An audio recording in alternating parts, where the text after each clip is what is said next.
Espiritong bumubuhay,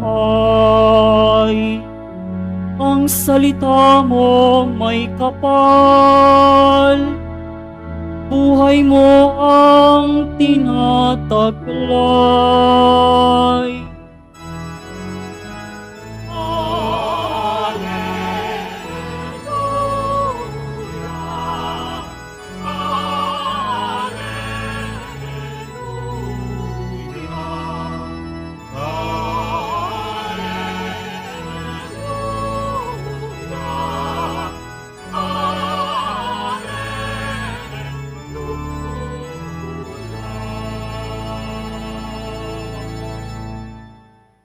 Sumainyo ang Panginoon. At sumaiyo rin. Ang mabuting balita ng Panginoon ayon kay San Juan. Papuri sa iyo, Panginoon. Noong panahong iyon, marami sa mga alagad ni Jesus ang nagsabi, "Mabigat na pananalita ito. Sino ang makatatanggap nito?" Alam ni Jesus na nagbulong-bulungan ng kanyang mga alagad tungkol dito. Kaya't sinabi niya, "Dahil ba rito'y tatalikuran na ninyo ako? Gaano pa kaya kung makita ninyong umaakyat ang anak ng tao sa dati niyang kinaroroonan? Ang Espiritu ang nagbibigay buhay, hindi ito magagawa ng laman. Ang mga salitang sinabi ko sa inyo ay Espiritu at buhay. Ngunit may ilan sa inyong hindi nananalig sa akin, sapagkat talastas ni Jesus buhat pa noong una kung sino-sino ang hindi nananalig sa Kanya at kung sino ang magkakanulo sa Kanya. Idinugtong pa niya, iyan ang dahilan kaya ko sinabi sa inyo na walang makalalapit sa akin bilang malibang loobin ito ng Ama. Mula nooy, marami sa Kanyang mga alagad ang tumalikod at hindi na sumama sa Kanya. Kaya tinanong ni Jesus ang 12, "Ibig din ba ninyong umalis?" Sumagot si Simon Pedro, "Panginoon, kanino po kami pupunta? Nasa inyong mga salitang nagbibigay ng buhay na walang hanggan. Naniniwala kami at ngayon natitiyak kaming kayo ang banal ng Diyos." Mga kapatid, ang mabuting balita ng Panginoon. Pinupuri ka namin, Panginoong Heso Kristo. Magsiupo ang lahat. Magandang umaga po sa inyong lahat. Pakibati nga ang katabi ng magandang umaga. Mga kapatid, tayo pong lahat ay nagkakatipon bilang isang mag-anak ng Diyos sa pagdiriwang ng banal na Eucharistia ngayong pong ika-21 linggo sa karaniwang panahon. At hayaan po natin na simulan po natin ang pagninilay na ito sa isang simpleng katanungan. Pwede po ba akong magtanong sa inyo? Sino po sa inyo ang nakaranas ng iwan?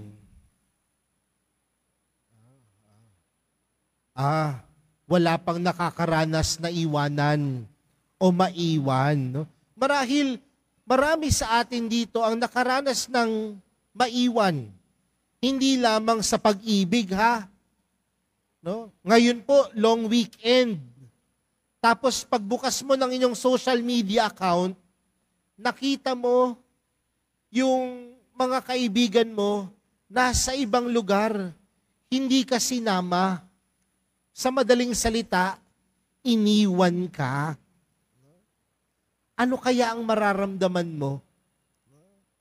O kaya ang isang magulang na umalis papunta sa ibang bansa, ano kaya ang mararanasan ng kanyang may bahay at ng kanyang anak? O kaya ang mag-asawa na nagdesisyong maghiwalay na, ano kaya ang mararanasan o pakiramdam ng kanilang mga anak? Sa madaling salita, mga kapatid, nakaranas na tayo na maiwanan. At ayaw natin ng pakiramdam dahil masakit, mahirap. Pero hindi natin napapansin, mga kapatid, na minsan ang pagtalikod, ang pag-iwan, yan madalas ang ating nagiging solusyon upang harapin ang isang pagsubok o problema. Di ba ho minsan sa buhay mag-asawa, kapag nagtatalo, madalas mag-away ang mag-asawa, ano ang pinakamadaling solusyon? Maghiwalay na lang. Kapag nahihirapan ng isang estudyante sa kanyang kursong kinukuha, anong ginagawa minsan ng estudyante? Magdadrop na lang. Hahanap na lang ng ibang kurso. Kapag ayaw makinig doon sa pari, anong sasabihin ng ilan? Hindi magaling yung pari na yan. Sa ibang pari na lang kami magsisimba. Sa madaling salita, kapag humaharap sa pagsubok, kapag merong hindi pagkakaunawaan o pagkakaintindihan, o kaya ayaw tanggapin ang sinasabi, ang madalas nating solusyon, tumalikod at mang-iwan. Mga kapatid, sa ating ebanghelyo, ganyan din ang karanasan ni Jesus. Kung maalala po ninyo, ilang linggo na ang nakakaraan na kung saan si Jesus gumawa ng isang milagro, nakapagpakain ng 5,000 katao at napakaraming sumunod sa Panginoon, napakaraming naniwala sa Panginoon. Kaya anong tanong ng Panginoon? Sumusunod ba kayo dahil nakakain kayo ng libreng pagkain? O sumusunod kayo sa akin dahil nakita nyo ang kabutihan ng Diyos, ang milagro ng Diyos? Kaya nga anong sabi ng Panginoon? Do not work for food that perishes, but look for food that would give you eternal life. Huwag kayong maghanap ng makakain na mawawala at mauubos, kundi hanapin niyo ang pagkain magbibigay sa inyo ng buhay na walang hanggan. At sino ang tinutukoy ng Panginoon? Na ang kanyang katawan ay magiging pagkain at ang kanyang dugo ay magiging inumin. Pero nung sinabi ni Jesus ang mga bagay na ito, ano ang ginawa ng mga tao sa kanyang paligid? Nagbulong-bulungan. At anong sabi nila? Anong sinasabi ng taong ito?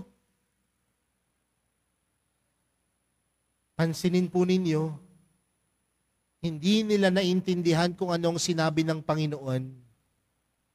Kaya anong ginawa nila sa Panginoon? Iniwan, tinalikuran. Nung hindi nila naintindihan ang turo ng Panginoon, iniwan nila si Jesus, tinalikuran. Kaya nga, ang tanong ni Jesus sa kanyang mga alagad, ibig ba din ninyong umalis? Ibig ba din ninyong umalis? Marahil yan din ang katanungan sa atin ng Panginoon, ng mahal na pong Jesus Nazareno sa mga oras na ito. Ibig din ba nating umalis? Marahil naniniwala naman po ako, ayaw naman talaga nating talikuran ng Panginoon.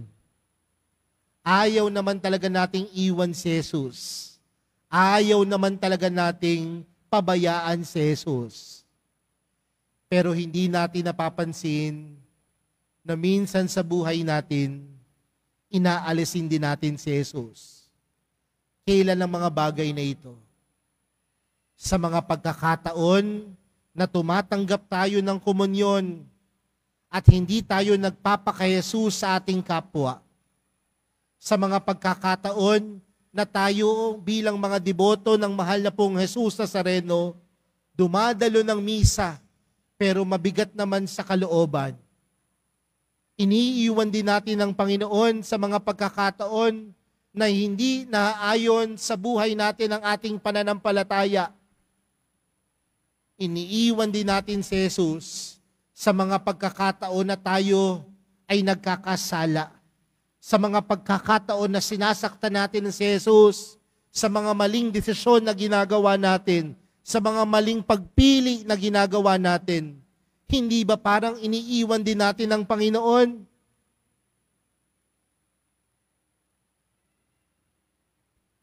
Mga kapatid, si Jesus ay Diyos.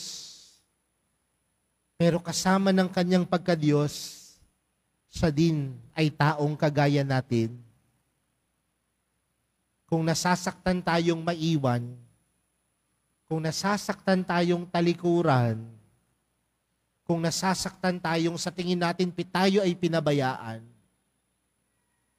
nasasaktan din siya sa mga oras na hindi siya ang pinipili natin. Nasasaktan din ng mahal na pong Jesus Nazareno sa mga pagkakataong tinatalikuran natin siya. Nasasaktan din siya, ang mahal na pong Jesus Nazareno, sa mga pagkakataong iniiwan natin siya. Kaya mga kapatid, tandaan din natin na iba ang pag-iisip natin at puso natin sa kalooban ng Diyos. Dahil minsan kapag tayo ay nasasaktan, tumatahimik na lang. Iniiyak na lang. Kapag tayo ay iniiwan, tumatahimik na lang sa isang tabi, umiiyak. Pero si Jesus, hindi siya ganun. Dahil sa napakadaming kwento ng pagtalikod sa Diyos, sa napakadaming kwento ng pagkagawa ng pagkakamali sa Diyos at kay Jesus, hindi siya sumuko. Dahil ang pagmamahal ng pong Jesus Nazareno, hindi umaayaw. Ang pagmamahal ng mahal na pong Jesus Nazareno, hindi tumatalikod. At higit sa lahat, ang pagmamahal ng mahal na pong Jesus Nazareno, hindi nang iiwan. Kaya nga marahil ang panawagan sa atin ng ating ikalawang pagbasa para sa araw na ito, nagpapatungkol sa kabanalan ng kasal. Madalas kapag ito ang pagbasang ipinoproklama sa loob ng misa, ang mag-aasawa laging naggaganunan. Pakinggan mo yung sinasabi, magpakasakop ka sa akin.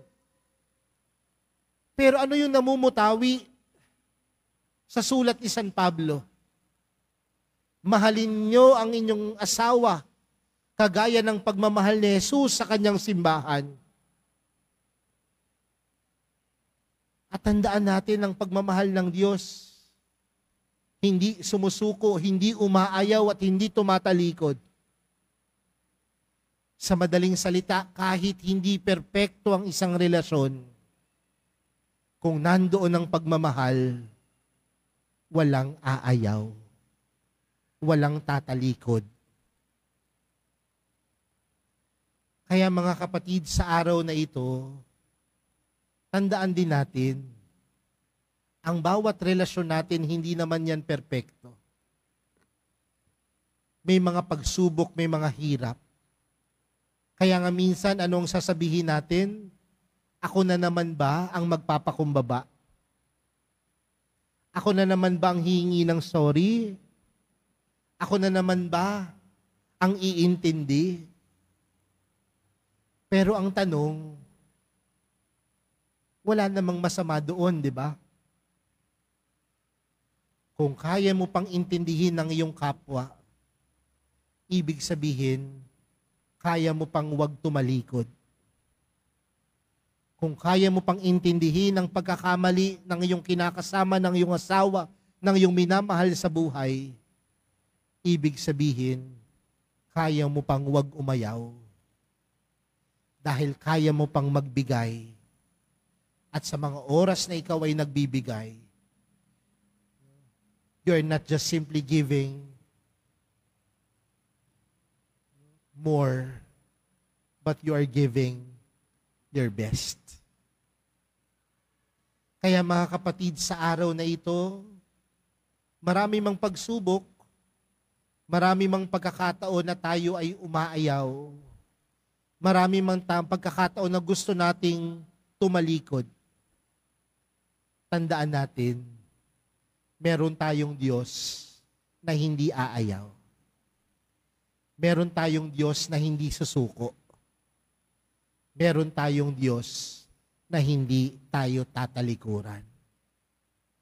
At yan si Jesus. Yaan ang pagkaing magbibigay sa atin ng buhay na walang hanggan. Mga kapatid, hindi man natin minsan maintindihan ng Panginoon, hindi man natin maunawaan ang kanyang kagustuhan para sa atin, pero tandaan natin, lahat ng ginusto ng Diyos para sa atin ay yun ang pinakamaganda, pinakamabuti para sa atin.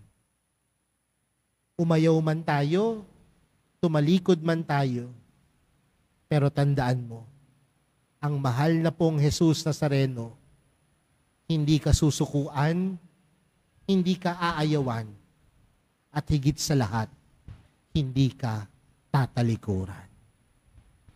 Amen.